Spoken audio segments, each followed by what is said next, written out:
In the room. Okay. So, welcome everybody. We're really glad that you can join us tonight.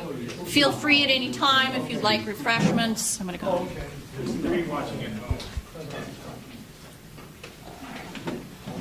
Hi, you guys at home.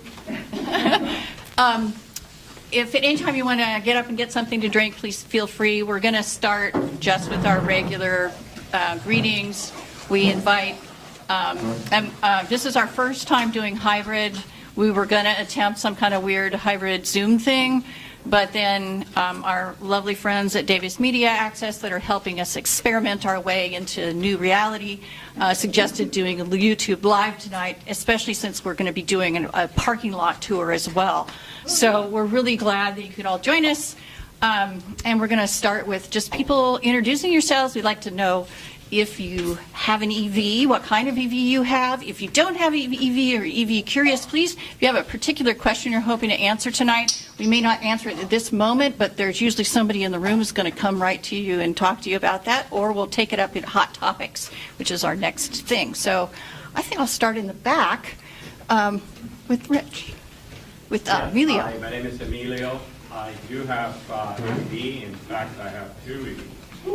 I have a 2017 Chevrolet Bolt EV, which was the first one sold in Vegas.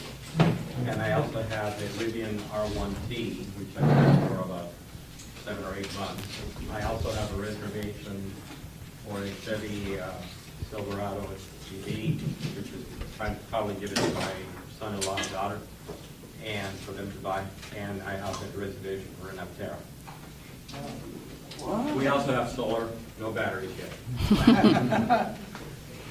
Hi folks, I'm Sarah. I work for PG&E on our electric vehicle team, and I believe I will be sharing some things later on in this meeting. I do drive an EV, a Volkswagen ID4, and I love it. I'll wait. Okay. I'm Mark Rutheiser. I'm with UC Davis, and I'm here with my wife Jackie and son Max. And we don't have an EV. I have a Prius hybrid that I actually won through the Davis School Foundation fundraiser back in 2010. But in any case, we're in the process. We're actually pretty far along in electrifying our house. We have solar and have set it up for an EV. So I'm looking forward to getting one soon. Great. Are we picking up the voices from the group? Enough. Yeah, you can hold the mic.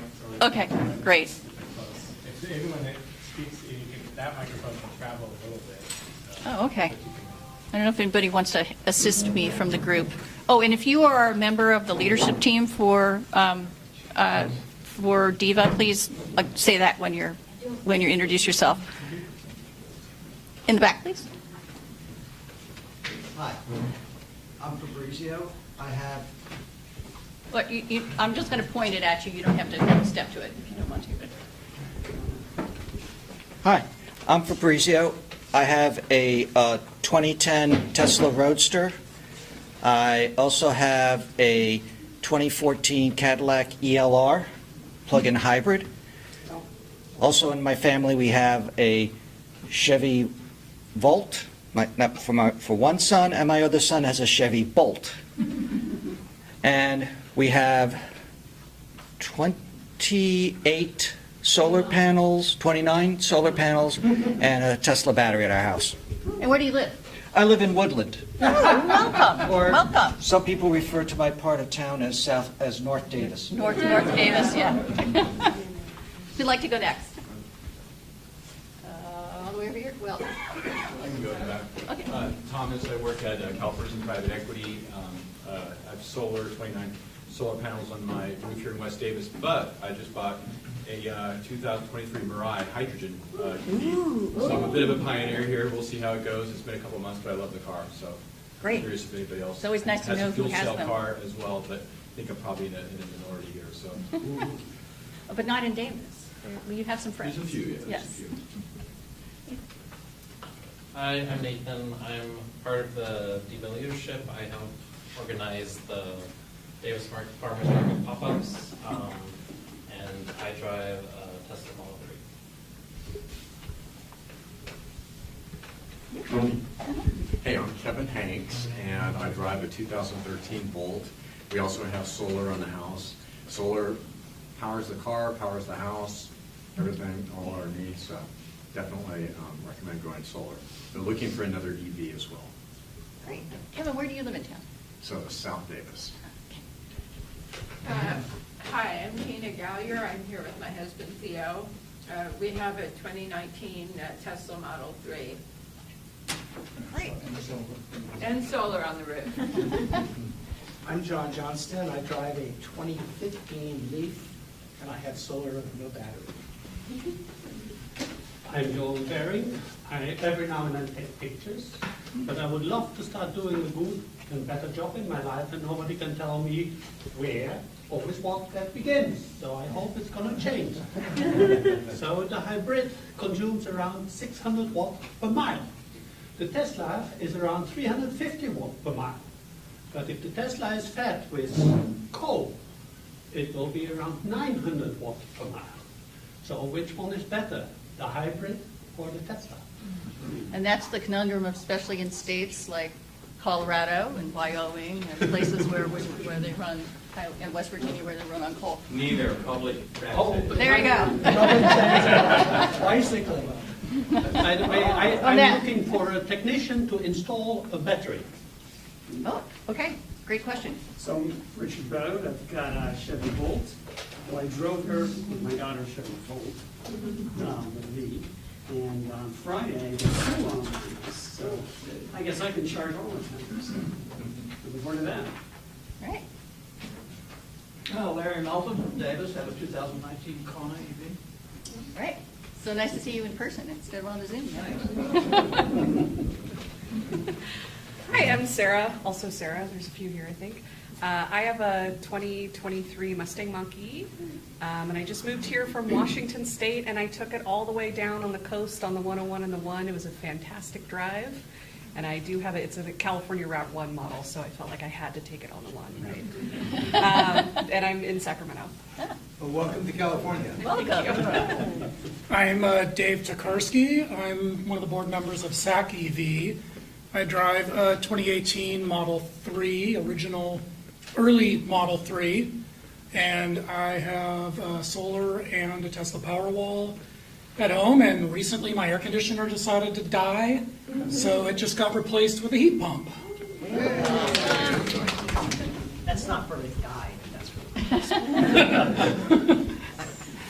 Hi, I'm Peter Mackin. I'm president of Sacramento EV, and I have a Tesla 2013, Tesla Model S, a 2021 Volvo XC40 Recharge. I have 6.6 kilowatts of DC solar on my roof. It's better to say DC watts rather than panels because panel sizes vary. And since I'm an electrical engineer, I would say that. And then also, let's see, what else was I going to say? Yeah, well, we have the solar. We also have a heat pump installed for the HVAC, and we also have a heat pump water heater. You know, whenever I get a mic. Don't give it to Guy. So Guy Hall, also board the SAC EV and part of the leadership team here. And I'll tell you, this was great to see so many people coming out tonight. That's terrific. EV. I'd like, can you see how many people are just EV curious as opposed to EV owners? All right, that's great. Glad to have you here. So I'm a numbers guy, right? You know, I'm always asking questions like, how many electric cars are in the Sacramento region, including the Davis area? Any ideas? 4,000. I hear 4,000. Do I hear more? 60,000. 60. More. More? 80. What's the region? What? Sacramento region. Sacramento region. It's close to 80. It's 86,000. One out of every 4 cars being sold last quarter was an electric in California, and close to that in the Sacramento County too. So we're making good headway. So We're approaching 4,000 in Davis. 4,000 in Davis. All right. Cool. Anyway, so again, own a Tesla, a Model 3 and a Model X. The Tesla Model 3 is a little distinctive. I augmented it. I found out you should never accelerate in the middle of a car wash. Right? Don't do that. My advice to you is don't do that. So I'll answer questions on that later. It's customized, right? It's customized now. That's part of the tour, right? There you go. And I'd like to now go ahead and pass it over to Emmanuel, who visited us from a distance. Well, a distance could be France, where we just sold a Zoe Renault. I don't know if you know about this, but in France, you cannot buy the battery. You buy the car, you have to lease the battery. So the car can be paid cash, but if you don't pay for the battery, I don't know how they come and recoup it. I never tried that. And I live in Inverness on the coast, and I came with our Nissan Leaf, which is 3 years old. From France? Wow, that's a long time. From Inverness, California. You did not listen. I have an accent, but and I have. Not Scotland. No, not Scotland. And I have a quandary and a big question to discuss, but I'm told it's going to be after presentation. So, but I'm interested to drop some big idea to this group. Okay.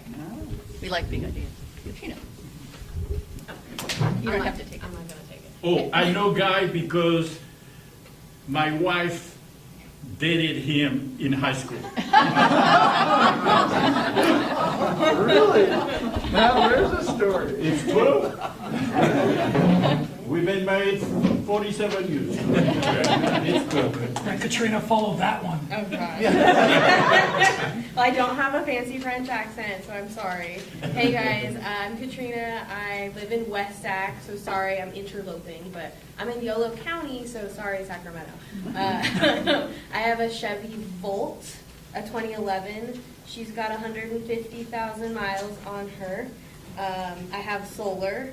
I don't know my DC, Peter, I'm sorry, I think it's 3.2. But there's 10 panels and they're very happy. I have a heat pump. I am part of the DEVA leadership team and the SAC EV leadership team, and I work in the industry, so like thrilled to see everybody here and in person for once, so finally. So, hey guys. Hello, my name is Errol. I'm also from North Davis, also known as Woodland. I work for UC Davis, and I do own 3 Teslas, Model S from 2017, 2018 Model 3, and I recently got a Model Y 2023, just a few months old. Well, and I have solar, but no batteries. And he can buy one more and he'll be the sexy. Okay, I think we had a couple people in the back. Yeah, I'm Brennan. I have a 2023 Nissan Ariya. I also work at the Nissan dealership here in Davis. Yay. And, we have over 200 solar panels on the roof that we use to charge not only our Nissan Arias, but our Leafs as well. And also the Chevy dealership across the parking lot uses our charging stations to charge their cars too. We're so glad you're here. We're so Yeah, glad right out front. to have dealers with us. No, it's over here. Street Ranger. Yeah, we can pull it in. No, we have to just make sure afterwards that we tell people where the different colors. So we do know that there's some people watching on YouTube Live. Let me see, when we had the screen up earlier, what we want you to send us questions either via the DEVA address or preferably just text those questions to my phone. So if we'd love it if anybody's watching live right now, if they do a test with us. We know that you're on a little bit of time delay, but that would be great. So I think You left us out. Oh! We're feeling terrible. Who did I skip? So, hi, everybody. We're Barbara and Robert, long-time DEVA members. And we have a 2016 Leaf. We're amazed somebody here has got an older Leaf than we've got. But we love that car. It's got a pretty limited range, however, and we are in the market for something 300 miles, 325, something like that. And Robert says, let's just get a Tesla. And I say, don't be a fanboy. Okay, it's fisticuffs. We want to look at all of the options, and so if anybody's got advice for us, we'd be very happy to hear how you like your longer range EV. You know, Chris, we've been coming to DEVA meetings since the very first meeting you had. And I remember those early meetings, it was mostly, or there were some of us that had a Nissan Leaf or like that, but it was the audience was largely, or the other members or the other attendees were largely people who were curious about EVs but hadn't yet taken the plunge. And now it's amazing how everybody has an EV. Well, it's just not everybody. Almost everybody, okay. Anyway, it's wonderful what's happened over that time. And we, you know, now that we're back in person, we're really encouraging people to bring a friend, bring that neighbor, somebody who, you know, is curious and wants an opportunity to talk to other owners. Did I miss anybody else besides going to Eugen here? Eugen, we haven't heard about But, our host, yeah, my name is Bing Wu, in Sacramento. We have a company called California Sunlight Corporation. We do solar everything from solar cooker, solar barbecue, solar lighting, solar charger, solar generator, and solar EV charger, portable solar EV charger. Okay. From solar. Great, thank you. So, Eugen, come on up. So most of you, I think, or many of you know Eugen. He's been around in the EV community for a very long time, but he's also our generous host here at Muir Commons, and he's going to tell you a little bit about this place and then introduce our first speaker. Hi, thanks for coming to Muir Commons. Muir Commons is a co-housing community. We moved in 1991. It was copied on a Danish living model of community housing. So we own each our row house. We have a community kitchen, and normally we try to cook per household once a month here for the community, and you can eat here. I'm going to give you a short tour afterwards. I'm also going to mention that we have the cars. They're a little bit all over the place. So the Rivian is out there. And where did you say the Aria was? Yeah, maybe drive it over afterwards to the other EVs by the school. Then we have the Tesla Roadster in the parking lot. I mean, many people have not seen that car in person, so it's, and I heard you will have the possibility to sit in it. Well, I mean, that is a picture that you will hardly ever otherwise get. It's a collector's item, the Roadster. So Muir Commons is famous for four things. As I said, it's a co-housing community. It was the first in the United States. The second is we had the first MUD charger here in the community, 2001, for the EV1. Then we had the first large solar panel set up, 2010, over 10 kilowatt. In 2018, we got 26 EV chargers, one per each townhouse, through a program through PG&E. And the whole idea is if you have the cars there, the people will come. At the beginning, I was the only one with an EV. Now we're up to 11. They see the chargers here every day. We have a good pricing. It's comparable to what it is across the road here and somebody who has their single home. So it's the way to go, but you have to put them in. It's not going to work the other way around. So our first speaker is Mark. You're up, Rutheiser from UC Davis. Architects and, what is it, architects and? It's real estate services within design and construction management, and I'm the executive director. And I met Mark just a couple days ago because I, go on to campus once in a while, take walks, take my bike, and I saw a whole bunch of new chargers up there. And I said, what's going on here? And he's going to take over from there.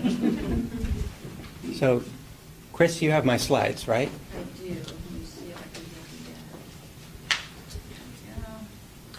So the area he was talking about is our Orchard Park project. It's a student housing project that is completing this month. So our inaugural move-in is happening September 1st. So we're pretty excited about that. And then also, this is on the heels of our new development in our West Village neighborhood. So by raise of hands, many of you familiar with this part of campus and these projects? So West Village, as some of you may know, is a planned zero net energy community. So there's quite a bit of solar out there. This latest project, marked by the red area, is 3,300 beds. It's about 1.3 million square feet of apartments. It's the largest, at the time of its construction, it was the largest student housing project in the United States. And then on the heels of that completion, we embarked on a redevelopment of our family student housing area in Orchard Park. And what used to be 200 two-bedroom apartments is now 316 apartments for about 1,500 students. And so it's about tripled or quadrupled in density.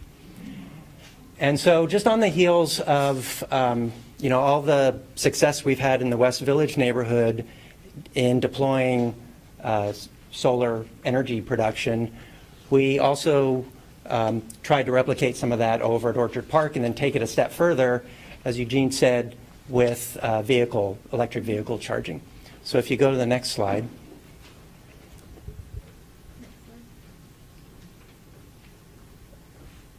So this is the project in West Village. And the reason I'm showing that is all of the solar arrays. So this thing, not only breaking the record, or one of the records for the largest student housing project in the country, it also holds a record for some of the biggest installations of long-spanning solar canopies. So as you can see, they're huge. Do you know how many kilowatts that is? So it's just under 7 megawatts. Between these 3 arrays and then 2 to the south, if you go to the next slide. And those are the 2 to the south. So is that enough to power the whole complex? That is. Wow. 100%. And the vehicle? It's all covering parking lots. And even though the students plug in a lot of stuff. Even though they're plugging a lot of stuff. And so we talked quite a bit over the phone, and I shared all these anecdotes and all these interesting facts about the projects.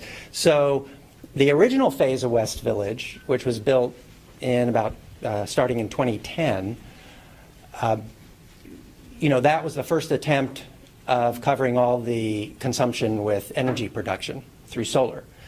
But there were no real energy models for student housing. It was all multifamily models through the Energy Commission and other research. And so we found that the numbers were way out of whack. The demands were much higher, all the plug-ins. Basically, each apartment, rather than being one household, it was like 4 small households with the different students. So on the heels of that and trying to get more of the students to conserve and actually get in line with what was installed for production, we found it was impossible to achieve, to eke out just the few percentage points that we were short. So lesson learned from that phase was, well, we just have to account for that bigger load, and so more solar. How does that affect the square footage cost per apartment, things like that? Previous histories in construction in Dallas. Obviously, we don't have quite a setup like that. Well, the long-spanning solar was a very efficient But like cost. The cost, was it significantly higher? Or I'm sorry, it was what? How long does it take to kind of recoup the difference in square footage building? I don't have that data, but I do know that in the first phase of the project, where it was costing approximately $6 a kilowatt of solar, this long spanning, now fast forward, 10 years, was actually much less than that. Yeah. Do you have battery backup, or what do you do with the excess production in the summer? So this project is connected to PG&E, and so it's basically just a net metering arrangement. So PG&E is the storage. There's no on-site battery storage. How is that impacted when we go from 4 to 9 p.m. where the peak rates go very high, and the majority of usage occurs because of air conditioning? How does that work out? Are you recovering, or do you have to pay at time at the end of the year when you do the balance? There's a true up, but those aspects of it, I'm not familiar with. I'd have to get back to you on And that. the architect, not the operator. I'm not even the architect. Are there car chargers around in that parking lot full of beautiful solutions? So in this particular project, it is EV ready, or charger ready. So there's the extension, there's the conduit to respond to demand for future installations. But that's why I then go to the next slide. So you said EV ready or EV capable? EV capable. Okay, so no wiring, no breaker, just a conduit. Well, the conduits and the capacity within the panels, all that's there. So it's just a matter of pulling the wire and installing the Can chargers. an individual unit negotiate with a contractor to come and add those things in themselves, or they have to go to the management team? So even though this project is on university property, it's actually ground leased to a private operator. And so it's privately owned under that ground lease. So it would basically be up to them to respond to that, So, and to incorporate that. do you know if any of them have converted EV capable to EV ready or EVSC? On that particular project, it's relatively new. It's only about 2 years old. So they haven't quite gotten the demand or the requests yet. We just wondered how many people actually convert the EV capable to a real EV charger. Yeah, that's a good question. Yeah, there's a lot of electric cars that live out there. Have you been by there since it's been put up? There's a lot of Teslas sticking around. There are, well, definitely in the first phase. Yeah, And we've been trying to work with that landlord to convert. Matter of fact, recently met with them, and they're going to start looking into that. Because that would potentially make a lot of sense if a lot of that energy is being sent back, and potentially there's too much energy being sent back to PG&E at peak hours. If you can get that energy to go into car batteries, it obviously makes more sense than it being lost. Well, and that was actually a research project by Honda Motor Corporation. Some of you may be familiar with the Honda House, where they integrated the vehicle with the house in one energy management system. Do you have an idea of how much? So they've been occupied for a couple of years now. For about 2 years now. Do they have numbers on? You said about 7 megawatts. Do they have numbers on what that is in relation to the consumption? I mean, you're saying it does cover pretty much all the consumption of the units. On an annual basis. On an annual basis, okay. Yeah, yeah.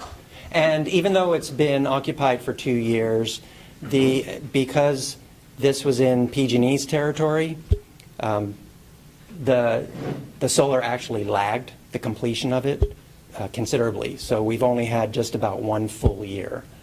And that was just as the pandemic was So there's not a single EV charger at the West Campus site.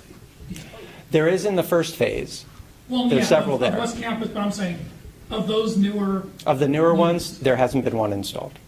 Do you have, as a backup at a lot of places, simply going with a 110, where you could, if you have a vehicle like the Chevy Bolt, 110, you can put it for 8 hours, you're going to get enough for a typical commute. You get about 4 miles per hour. Does your users have access to either 110 or 220 that they could plug in right coming from the distributions that you have? So right now, their access to chargers is basically off property. And it'd be other areas on campus. And that's why So that was one model. Here at Orchard Park, our newest project, we didn't quite have the land to achieve or plan for zero net energy, but we are covering the site with enough solar. It's about 750 kilowatts to take care of about 25% of the estimated consumption. But what we did is we negotiated with that landlord to install 71 electric vehicle chargers. So if you go to the next slide. And there's a view where you see the electrical or the solar canopies on that west side of the site. And then right under these arrays here are where 71 electric vehicle chargers are installed. But if those, go to the last. sorry, if you're saying about 25% of the load of the units themselves, well, those 71 chargers, if they're all being used regularly, that's probably as much energy as the 25% of the units, I would It could be. It could be. And because these are student housing projects, you know, we're not talking about the need for quick charging. There's not a lot of trips. It's mostly car storage for students. A matter of fact, these are only parked at about 40% of the population, so there's basically 0.4 parking spaces per resident. And what's interesting is that about 8 years ago, we were parking the apartment complexes at about 0.7, 0.75 per student, and that wasn't enough.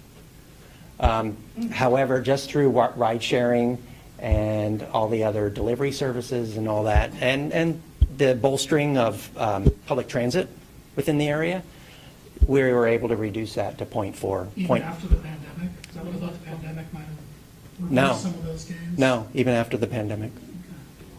Yeah, as a matter of fact, we're looking, in the first phase of West Village, we're looking at recovering or redeveloping some of the parking lots in the first phase to additional apartments, because right now there's actually a surplus of about 500 parking spaces in that area. Do you know, are they charging market rates for those chargers there? Or? So the chargers, the landlord on this property has contracted with ChargePoint to manage all that. The spaces are going to be permitted just like any other parking spaces within the complex, but those who are assigned those spaces are going to, of course, pay their parking permit and then charge or pay ChargePoint as needed. Now, since all the infrastructure was paid for as part of the project costs, and ChargePoint is only managing it, you know, for a fee, for a small fee, the university is only interested in just cost recovery. And so this project, as opposed to the one in West Village or all of West Village, this one's actually on the campus grid. So this one is tied into the campus grid, which has shown to be much more reliable than PG&E over the last several years, and also comes at a much lower cost Do you happen on the to know what kilowatt. the rates are? So the rates, the university pays about 9 to 10 cents a kilowatt hour on average. And it's not much more than that for the person who's actually plugging in? For this, it's going to probably be about 50 to 60% more, just because it's a non-affiliate using campus's capacity of the grid, so there's some sunk infrastructure costs that the campus has to recover and all that. Still under 20 cents a kilowatt hour. It's still pretty good. Yeah. Oh, yeah, definitely. 50% or 50 cents? 50%. So still under 20 cents a kilowatt. Yeah, 15 to 18 cents a kilowatt hour on average. And does that include the cost from ChargePoint? Yes.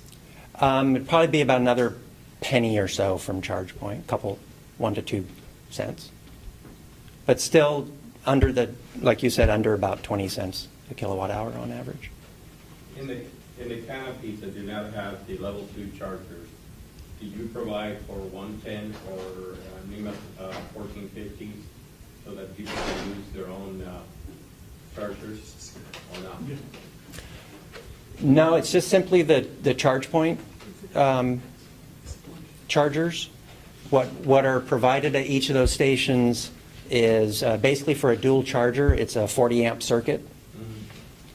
And so it's not, the higher speed or higher end charger. But the point is that it's been known for quite a while that just simply providing 110, okay, which you could, you run it at 15 amps or so forth. Many small vehicles can recoup the average commute either at work or at home.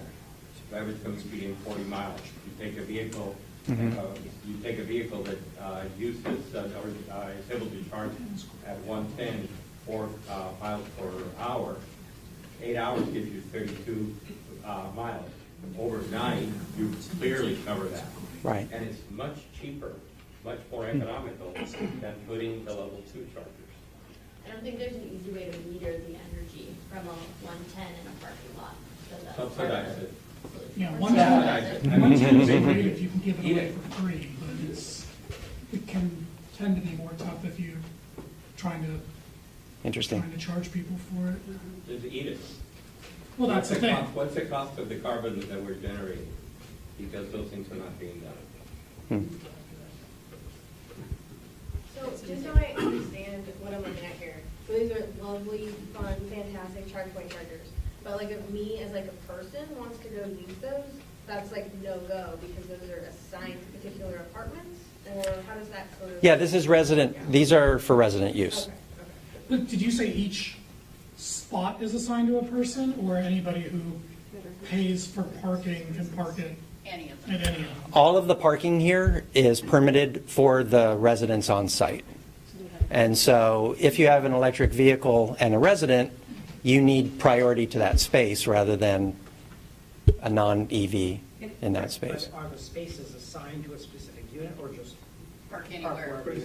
They'll be assigned to a resident who has an electric vehicle. And they'll have a specific spot that's there. Correct. So you're always guaranteed that you'll be able to charge your car? Correct. But you'll be the only one at that space, right? Correct. So are you Now that's just, that's what we're rolling out now. Of course, we can see how the demand is. We can make any changes along the way. are people still scanning or swiping or NFCing their own charge point account to activate the charger? Yes. Okay, so they're still using their charge point. Yes. Yeah. Which means each charger isn't specifically tied to a vehicle or person, even though that person, it's That's their true. spot. That's true. Okay. Yes. Mark, did you have anything else you wanted to tell us about the project? Well, I've been giving tours of the project lately, and I could talk about it for hours. So I would rather, if there's any questions, I know you have others on the agenda, so I don't want to take up all the time. Quick question on the West Village. No, it's not directly related to solar, but years ago when they first did it, they cut a bunch of pads on the east side that they got, the utilities came out to it, and it just hasn't been 15 years. I'm just curious what's going to happen in those spots. So that's all the undeveloped land north that you see in the north section, that actually is set aside for workforce housing for faculty and staff.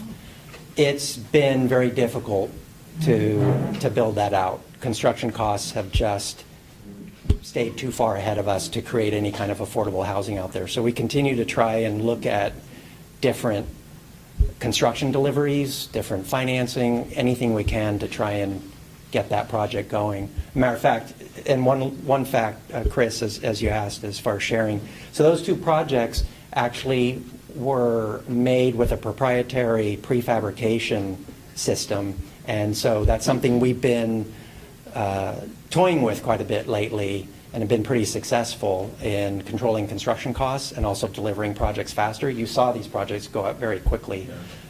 So we're looking at possibly using prefabrication or industrialized construction for workforce housing. So it's going to be the same kind of like bungalow effectively for, or it's going to be? So that section you're talking about was originally slated or designed or intended for single-family homes. Yeah. And of course, the whole environment's changed around density and housing and all that. So now we're looking at least starting a multifamily project out in that area, but specifically for faculty and staff members. You're welcome.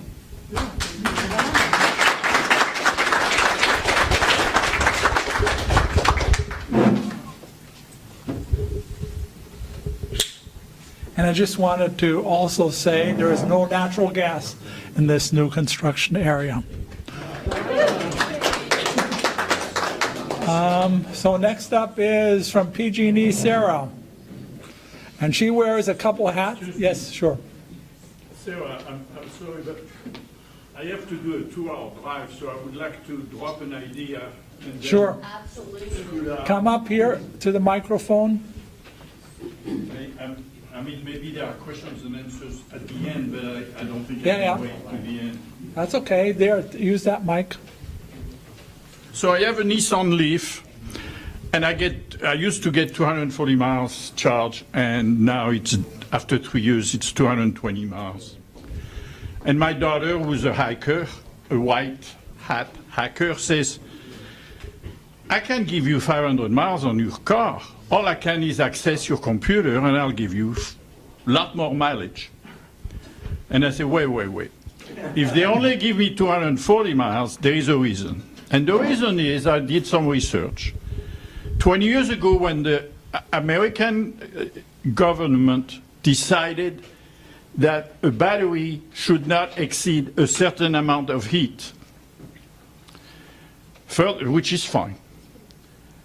All the European cars, similar to my car, get, and not in kilometers, but in miles, over 400 miles, with the same battery that I have. And they get hotter, but they don't go in flames. The government who created that rule was 20 years ago, did not revise their limitation. And I think it's time to put some pressure to realize the government that the threshold of temperature of the battery could be increased without creating any big problems. So I'm just bringing this up.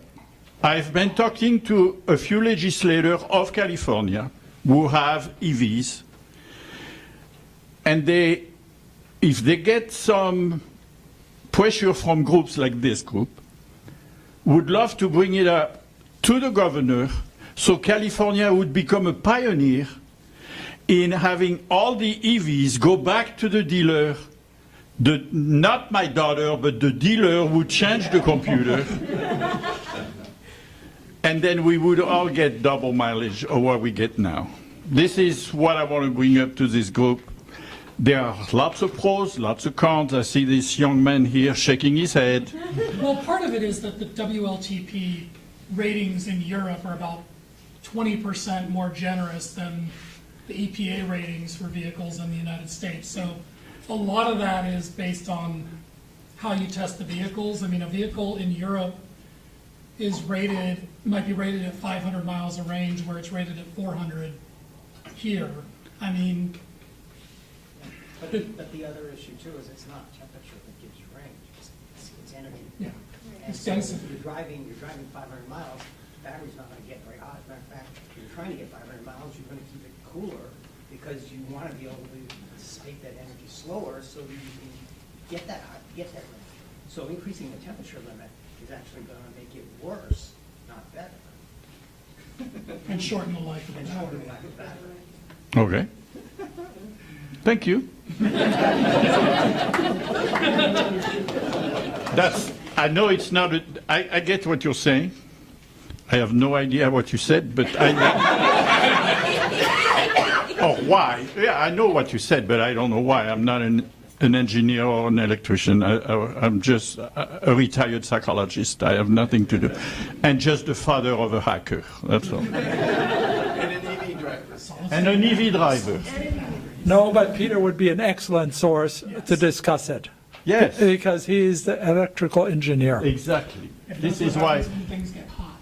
Yes, I do. This is why I'm not ashamed of bringing such idea, even though That's it's fine. just a flop, because Well, no, I mean, I want to go further with my car. That's all. Again, it is different, different rating systems and Yes. different measurements between the U.S. and. Yeah, and I'm half German, and I watch the European German market. And when I compare the kilometers to the mileage here, it's not that much. It's not double. Okay. That's just my impression. I followed the Tour de France for a month. And all those cars and Yes, all yes. those. I can tell you how you can get 500 miles. You just drive 30 with your cars, you get 500 miles. Oh, I see. Yeah, 30 miles an hour. Yes, I know. You're right. Thank you. You draft a bunch of bikes. Okay, Sarah. But as I said, discuss it with Peter, get his contact information. He will. And by the way, I have been a member of Thanks to Guy for many, many years. I haven't paid my dues, but. Membership in the chapter is actually Sorry, Sarah. That is quite all right. Hi, folks. Sarah Swickard here. So I'm actually manager of our vehicle grid integration team at PG&E. So thinking about how to use vehicles to power your home and the grid. But because I live in Davis, it was relatively easy for me to be voluntold to talk about multifamily housing programs, which I think is the theme of this meeting.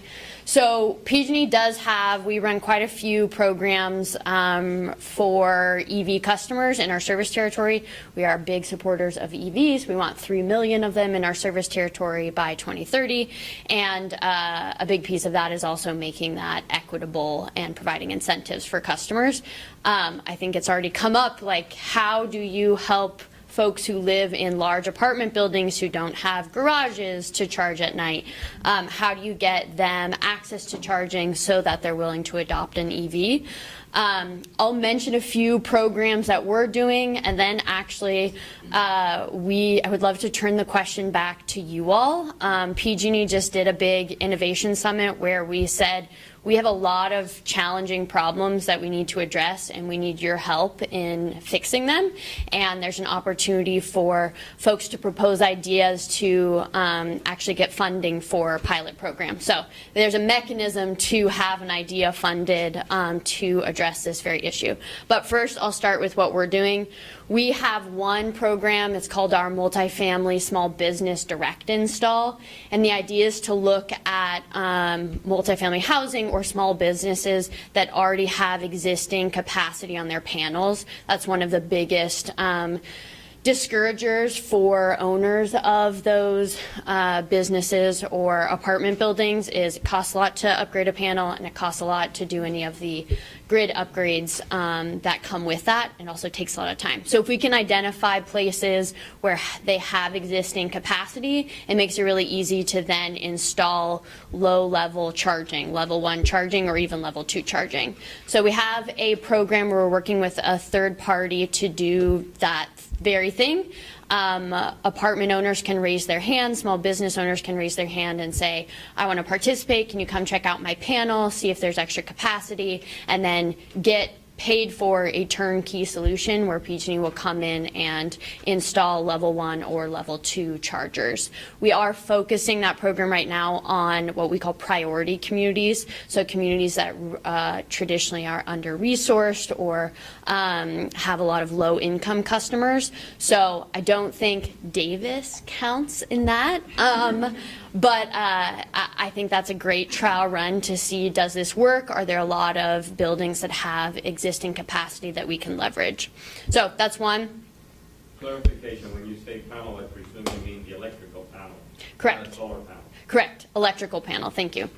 Yes. When you say turnkey, you're just working at the install level, not the maintenance and operation, correct? Correct. So then it would turn over to the property manager for maintenance. Yeah. Second program is what we call our residential charging solutions program. It's a rebate of $700 for approved technology to help customers who live in single-family homes or multifamily housing to install chargers while avoiding a panel upgrade. So some ideas that come to mind is this thing called the dryer buddy. You plug it into the 240 volt, you plug your dryer in on one, your electric charger on the other, as long as those two loads are are never running at the same time, you're fine, you don't need a bigger panel. So solutions like that can be eligible for a $700 rebate for customers to then help install those charging. And then the last that I want to mention actually goes to that very question of how can we measure energy that's maybe not directly connected to a meter, or the owner of the vehicle doesn't own the meter that's using the charging. PG&E just launched what we call sub-metering. So now I'll give two examples. If you're at your house, you have your meter for your home. Usually if you have your EV, everything's rolled into one meter. You can be on a whole house rate that's EV friendly. But what sub-metering allows you to do is install a sub-meter in your primary meter at your house and have your EV be connected to that sub-meter and be charged at a EV specific rate, and then your house be charged at a different home rate. And that can really help with when you use your energy for your house is probably different for when you do it for your vehicle, hopefully, and then you can be on a rate that's going to get you the most savings. Yeah, I was going to ask, as part of that sub-meter system, would you automatically be setting up where PG&E can control when people are charging to keep them from charging vehicles at the peaks? Right now, it's not associated with direct control. No, it's just like a rate. So if you want to charge at peak hours and pay the higher price, like that's your prerogative, but it does allow you to have your loads separated and charged at different rates. And then to the apartment example, it actually can provide a solution where the apartment owner can own the primary meter and then have sub-meters that go to each of the tenants just for their EV charging. And it eliminates the cost of needing to install a separate meter, and it helps folks be able to then know, all right, who's charging where, and get them to pay for their charging. Yeah? So is there any limit to the number of sub-meters they'll do for a property, or at this point are they looking at, like putting in 20 and is that tied to the individual apartment? Is it still billed in the same way that they're billed by PG&E for their household power? Yeah, so they're billed in the same way. We basically would subtract that from your PG&E bill, your PG&E account. I have not heard of a limit to sub-meters for a particular primary meter or a site, so no. I think they're probably would get into like, is this realistic? Does this make sense to have this many sub-meters? But one of the vendor that we're talking to is interested in doing it, has a QR code on there, basically the outlet that they put in the wall, and like that's the way the customer can scan and then have the charging session associated with their specific account. And is PG&E subsidizing the installation of those meters, or property owners paying for those sub-meters? So sub-meters, we are not subsidizing those. Those come from, we will use a third party who provides the sub-meter. PG&E we're not allowed to own any of the sub-meters in the decision from the CPUC. So those like third party entity will go and offer that to customers who would need to pay for it, but it does not involve any connection to the utility and installing a separate meter. And there's no rebates associated with installing that? In the sub-meter, no. Mm-mm. Do you have a ballpark estimate for what a sub-meter would cost now? I do not know off the top of my head. That's a great question. I can follow up. Are there any examples yet in our region? No, we just launched this July 31st, so like brand new. No pilot, so there weren't a lot of PG&E, new stuff they're piloting in places. Is there any pilots in your area? It would have made sense. Sub-metering has been going on for 11 years. I think we started this discussion with the commission, so I think we've done a lot of testing of the technology, and but no, we haven't piloted yet. I think because the technology is pretty straightforward, it's more on the internal PG&E billing side of, can we take that metering of energy that's separate from our primary meter and like appropriately put that onto a customer's bill. Can you post your email address or your phone? Yes. Send it out with the information when this all gets posted to YouTube. Excellent, thank you. Yes. Yeah. Can you, Is there a fee for the sub-meter, a monthly service fee for the sub-meter? So that's going to be all dependent on, we call them MDMAs. It's like the metering data management agent that each customer chooses for their sub-metering. That's who they'll work with, enroll in sub-metering at PG&E with this third party, and we coordinate with the third party. So if the MDMA wants to charge a fee, then that's their prerogative. Maybe there'll be MDMAs who offer it for free to get customers who enroll. That's left to the market. There's nothing, no fees coming even through them from PG&E for the sub-meter? No, we do not charge the MDMAs for, the installation of the sub-meter. It's a free, we want sub-metering. It opens access to different rates for our customers. We're supportive of it, yeah. Can you repeat what MDMA stands for? MDMA stands for the Metering Data Management Agent. They basically do the sub-metering. So those are the three kind of main programs that we're working on right now to increase access to charging for those who don't live at single-family homes. I'm happy to take other questions, but would also love to hear from you all. Like, what do you think PG&E should focus on when it comes to multifamily housing and increasing charging? Did you have something? I did. So back to your first program, you talked about Davis not being a disadvantaged community. And if you look at the community as a whole, I can agree with that. But if you're looking at the multifamily home units that you're servicing and count up their income, they may qualify. Is there, do you get down into that granularity? I believe so. So I'll have follow up with the program manager. I believe actually how they set it up is to look at like low income and affordable housing communities, or multifamily housing communities that are affordable and start there. So great point that it's not just the community in general. It can be more specific to who is being served by that apartment complex. Yeah. About it, first, you guys had a phenomenal, just a great strategy summit. Thank you. Watch that, it was terrific. Your CEO did a great presentation, inspiring. So thank you very much for pulling that together. So have you, or through EPRI, looked at trying to influence? Let me back. If you're in a hole, the first way, if you want to get out of a hole, you stop digging. Stop digging. And we're trying to accelerate the building codes for new construction so that every unit has charging. This is something PG&E is, and maybe EPRI consider weighing in on and trying to accelerate and make sure that we don't create new apartment complexes of lifespans of 30, 50 years that don't have charging, or don't have charging for everybody. Yeah, we do. We have a codes and standards team. They're actively involved. We're very supportive of making sure new construction is EV ready, is electric ready. We have a whole decarbonization plan for electrifying buildings. So we weigh in when legislative bills come up. We weigh in at the CEC. So we are actively involved in that. Yeah. If there's anything specific, then. The process to get the building codes changing to support EV charging for everybody. It's just incredibly slow. Yeah. And it's an equity issue. Yeah.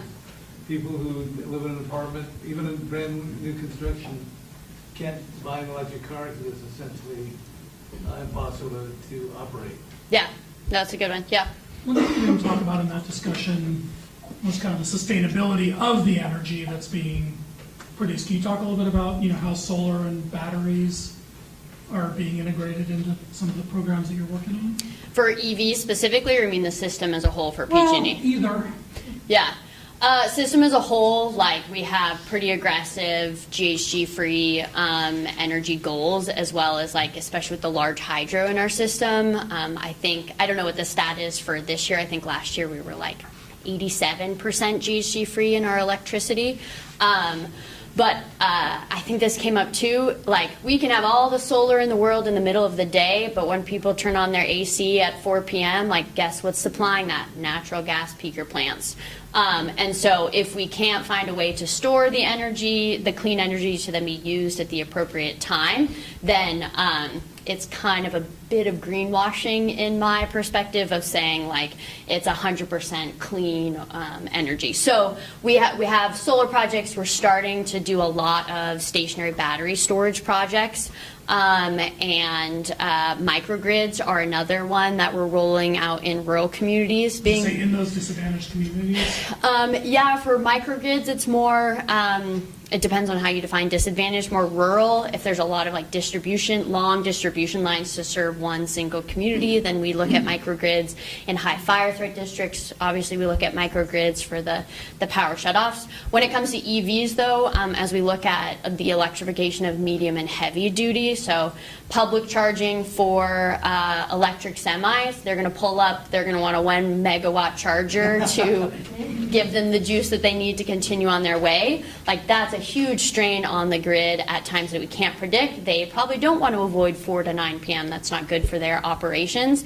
And so combining that with stationary storage and solar on site is another kind of business model we're helping customers look at and piloting ourselves. And following up on that, do you have any information to shed or any thoughts on the Tesla virtual power plant and the energy that's coming back from the Tesla Powerwalls and that program, and kind of how successful that is in actually getting energy maybe from the people who can afford it to the people who need it? I mean, can you talk to that? Yeah, the Tesla virtual power plant VPP has been like very successful from my understanding. I don't work on that program, but it has performed when we needed it. For example, last year, September 15th, 115 degrees. There's potential for rolling outages in California.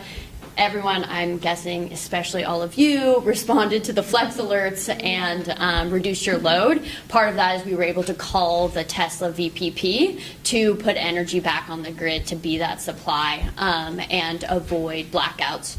So stationary storage, I think, is pretty easy to model in terms of people are like, yeah, sure, use my battery in my garage if I'm not needing it. As we talk to what I now focus on, using vehicles as virtual power plants, it adds a complexity of people might want to drive their car during the time that we need them to put power back on the grid. So it's an interesting like customer behavioral thing that we're piloting and trying to understand and test. Yeah. Oh, does anybody know anything about their car batteries that are reversible? So when the car is parked, you can actually feed electrons back into the grid from the car battery. Yes, yeah, that's the vehicle to grid, the bidirectional charging that we're.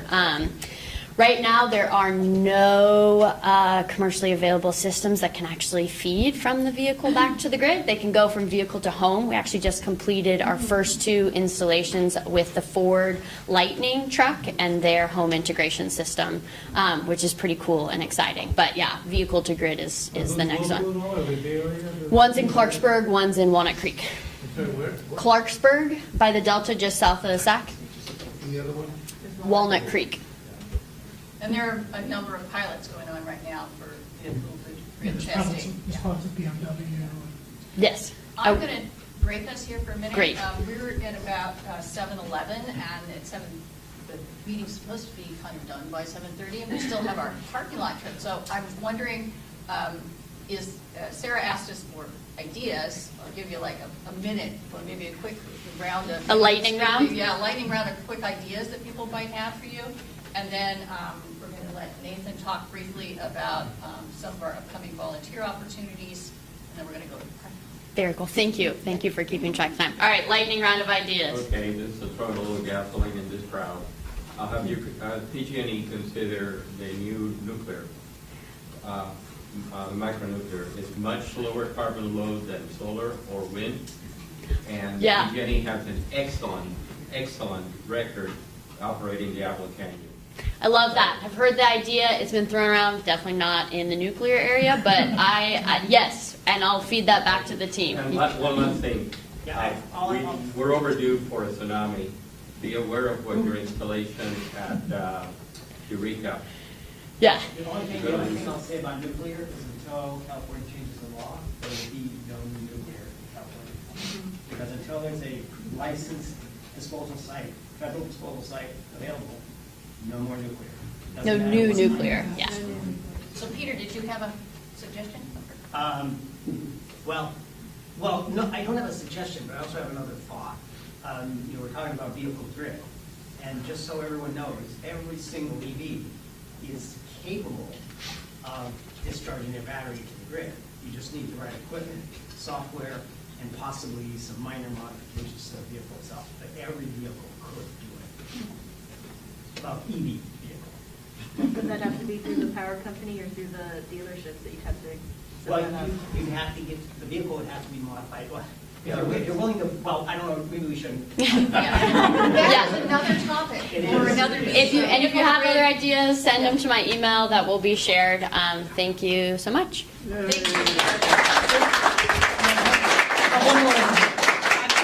I'll just give you my card. I actually used to work at a utility and I ran EV programs, specifically a multifamily one, so we should chat. Very cool. Yeah. Right.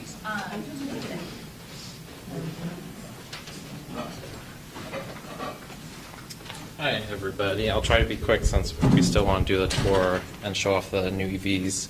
My name's Nathan. Like I said before, I help organize the Davis Farmers Market Pop-Ups, which is the third Saturday of every month in Davis. So the next one is August 19th, I believe. If you're interested, let me know or mark it on the sign-in sheet, right, that Chris has. So I'll pass this around right now and sign up. The market starts at 8 a.m. We ask the volunteers with the car to show up around 7:45 a.m. and then it extends till when the market stops or ends at 1 p.m. And it's a nice way just to talk to people about EVs. A lot of residents in Davis are just curious, and it's really helpful to actually see an EV and have an actual owner who lives with the car and can answer those questions. So it's a fun way. Plus, you're at the market, you can eat, you can bring your family. The other big event is National Drive Electric Week, which we're having a Davis event on October 1st, which is a Sunday. It's a big gathering every year. Details are still to be determined about getting cars for the public to actually drive, but we'll have a large selection we have every year of local owners who bring in their cars or EVs and showcase them. And there will be more details coming up that we'll send out in an email. What was the date again? October 1st for National Drive Electric in the Davis.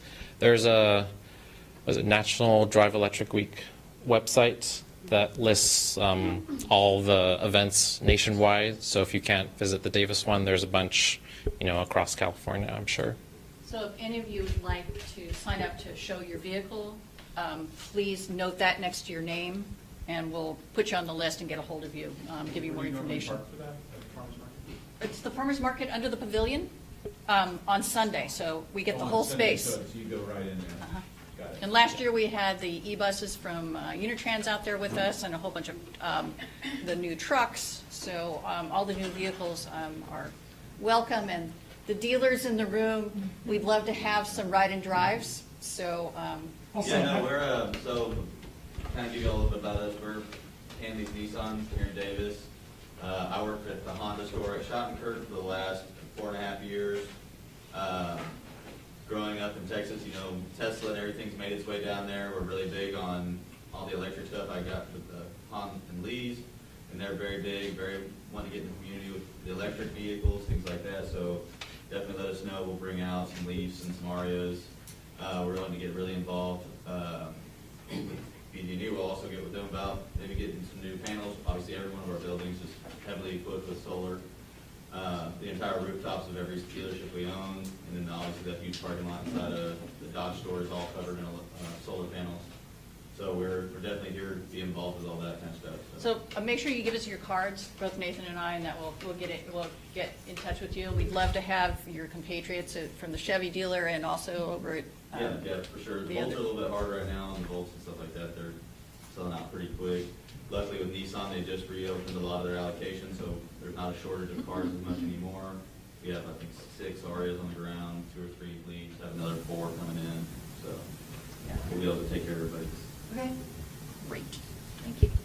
Any questions? And the sign-up sheet is moving around the room. So put your hand in there if you haven't had a chance to sign up. And I never introduced myself. I'm Chris Granger with Cool Davis. And we're really glad that you could join us tonight. We might have a few questions in the room. Is there anybody with any kind of burning questions? They're a new vehicle, or they're EV curious, and there's some things they really want to get answered. And we'll try and pair you up with someone in the leadership team or who's willing to help you with that question as we make our way to the parking lot. So any other questions in the room tonight? General questions around EVs? I want to talk to you about a heat pump, because I want to put one in my house, so. Oh, a heat pump, okay. Right, she's about to go on. Okay. There's a few of us in the room that would be glad to help with that, so. All right. So afterwards, or if you don't want to do the tour, it's just basically through the parking lot. There is the Rivian truck there and the Arias there.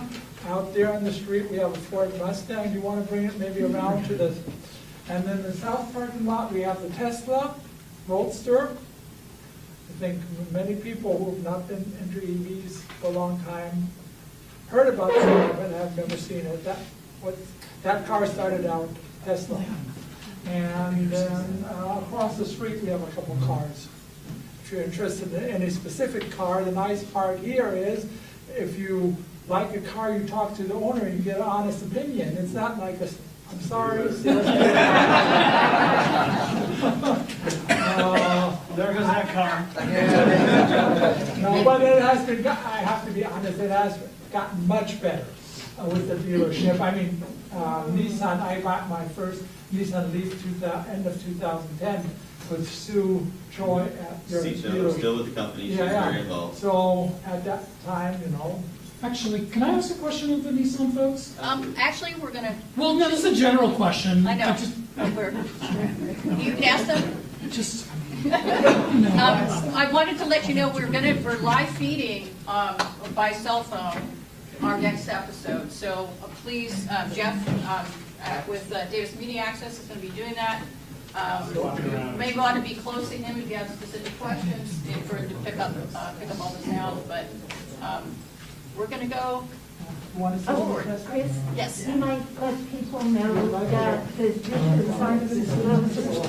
Great. Please put your dishes back in there's a compost pot. Are manufacturers getting better at training their folks? Right, what do you do to your knees?